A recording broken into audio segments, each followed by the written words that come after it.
Good morning student grade 10 in Anastasia School. Welcome back with Miss Eva in study biology. Materi kali ini kita bicara tentang virus ya, virus. Nah, jadi ini ada gambar ya, Miss kasih tunjuk. Ini adalah gambar apa nak? Ini bukan gambar rambutan ya, tapi ini adalah gambar dari bentuk virus ya. Jadi ini adalah salah satu bentuk virus yang bisa menyerang manusia ya. Nah, pasti anak-anak Miss pernah kan terserang flu ya. Terus gejalanya pasti susah bernapas, kemudian demam dan tidak enak badannya. Jadi itu merupakan reaksi dari si virus di dalam tubuh kita. Nah, kira-kira kenapa Miss kasih tunjuk gambar ini ya? Ini merupakan daun tembakau yang terkena virus ya. Jadi lihat ini ada bercak-bercak kuning. Ini merupakan virus yang menyerang daun tembakau. Nah, jadi kita kali ini belajar tentang sejarah dulu ya. Tapi sejarah kali ini bukan sejarah tentang Indonesia, tapi sejarah bagaimana terjadinya penemuan virus ya. Jadi pada tahun 1883 ada seorang bernama Adolf Meyer. Dia menemukan ada daun tembakau yang mengalami pertumbuhan yang kurang baik ya, yaitu dia menemukan adanya bercak-bercak kuning di daunnya ya. Jadi dia membuat suatu percobaan karena rasa pengetahuan yang sangat tinggi ya. Kemarin kan udah menjelaskan ya tentang metodologi ilmiah ya, karena rasa ingin tahu yang tinggi. Jadi Adolf Meyer menggunakan yang namanya percobaan dengan mengambil getah dari daun tersebut dan dilakukanlah yang namanya penyaringan terhadap getah tersebut. Nah, jadi Adolf Meyer menyimpulkan bahwasannya penelitian yang dia teliti tersebut bahwasannya terdapat mikroorganisme yang menyerang dari si daun tembakau tersebut. Nah, datanglah Bapak Dmitri Ivanovsky ya pada tahun 1892.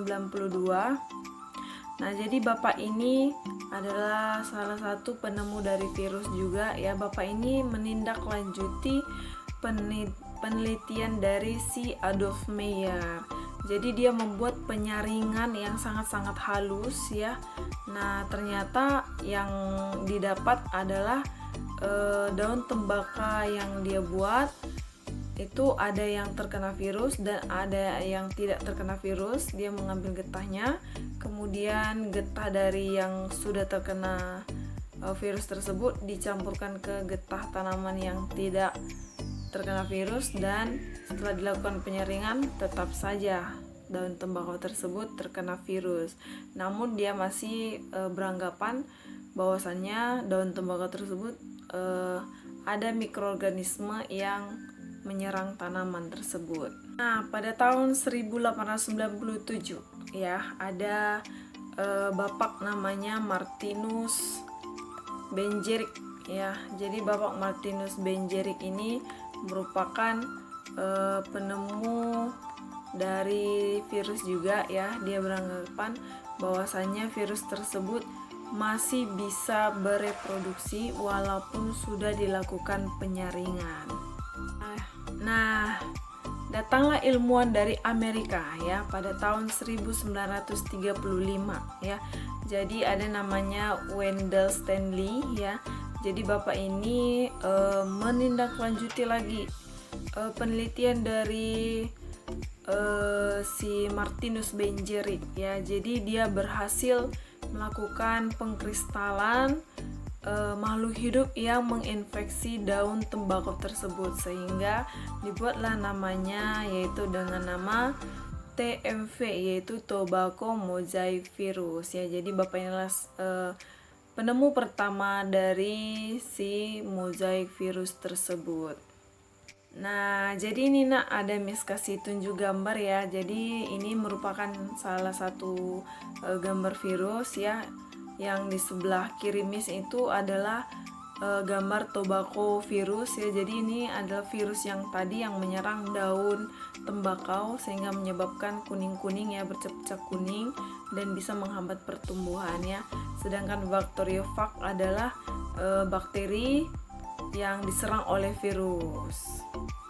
Nah, jadi dari pembahasan sejarah tadi ya, kita lihat ciri-ciri dari virus ya. Yang pertama, virus itu dia bersifat parasit obligat ya. Jadi dia hanya hidup pada sel-sel yang hidup saja. Ketika sel-sel yang dihinggapinya mati, berarti dia akan bisa melakukan yang namanya pengkristalan ya. Kemudian di dalam tubuhnya terdapat RNA atau DNA ya. Jadi inilah yang akan digunakan dia untuk melakukan perbanyakan diri ya, atau disebut replikasi. Kemudian virus juga bisa disebut sebagai benda mati karena dia bisa mengkristalkan diri. Kemudian bisa juga disebut sebagai benda hidup atau makhluk hidup karena dia mampu memperbanyak diri ya. Makanya virus ini disebut sebagai makhluk hidup peralihan dan ukurannya jauh lebih kecil dari bakteri, yaitu dia ukurannya 20 sampai 300 nanometer ya.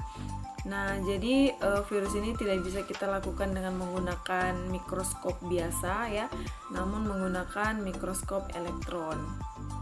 Nah, kita lihat bagaimana bentuk-bentuk dari virus ya, ya. Jadi ini ada Miss kasih tunjuk gambar ya. Jadi gambar ini ada virus yang berbentuk batang, ada yang berbentuk bulat, ada yang berbentuk seperti huruf T, kemudian ada yang bersegi banyak ya, atau heksagon. Nah, jadi itu merupakan bentuk-bentuk dari virus. Nah, kita lihat struktur dari virus ya, Nak. Jadi kita lihat dari struktur mulai dari atas sampai ke bawah ya. Jadi yang paling atas itu ada kepalanya ya. Jadi kepalanya itu tersusun dari protein, namanya adalah kapsid ya. Jadi di dalam kepalanya ini terdapat asam nukleat. Jadi asam nukleat inilah yang akan digunakan dia untuk bereplikasi ya. Jadi asam nukleat pada virus itu memiliki salah satunya, ada DNA atau RNA gitu. Jadi seperti yang Miss bilang, di dalam kepalanya itu terdapat DNA atau RNA ya. Ini yang digunakan untuk bereplikasi. Kemudian di bawah kepala terdapat leher ya. Jadi leher inilah yang akan menghubungkan atau tempat keluarnya dari asam nukleat tersebut menuju ke jarum penusuk ya. Kemudian terdapat ekor ya. Jadi ekor ini ada terdiri dari serabut ekor dan juga lempengan dasar. Jadi nanti ekor inilah yang akan untuk menempelkan dirinya pada inang ya. Kemudian terdapat jarum penusuk. Jadi jarum penusuk inilah yang akan mengeluarkan materi genetik untuk bisa masuk ke sel inang tersebut.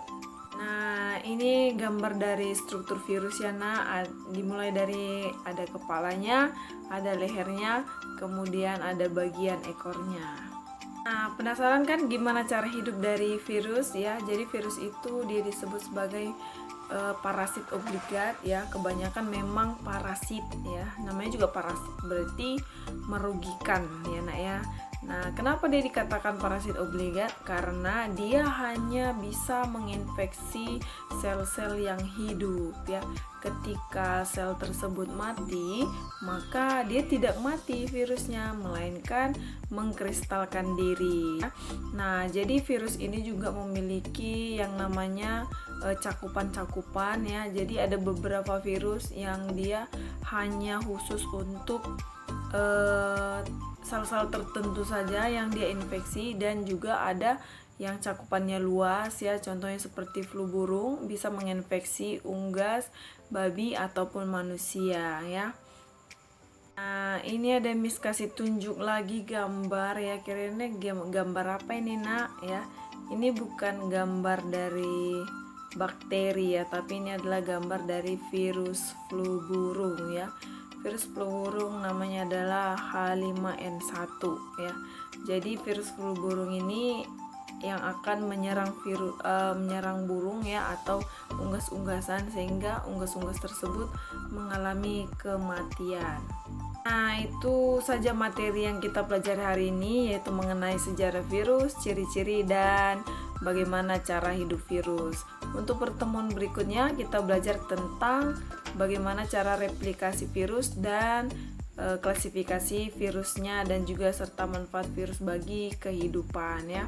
Nah, berikut ini ada tugas yang Miss kasih, dibaca baik-baik dan dijawab, dan jangan lupa jawabannya difotokan dan dikirim ke WhatsApp pribadi Miss.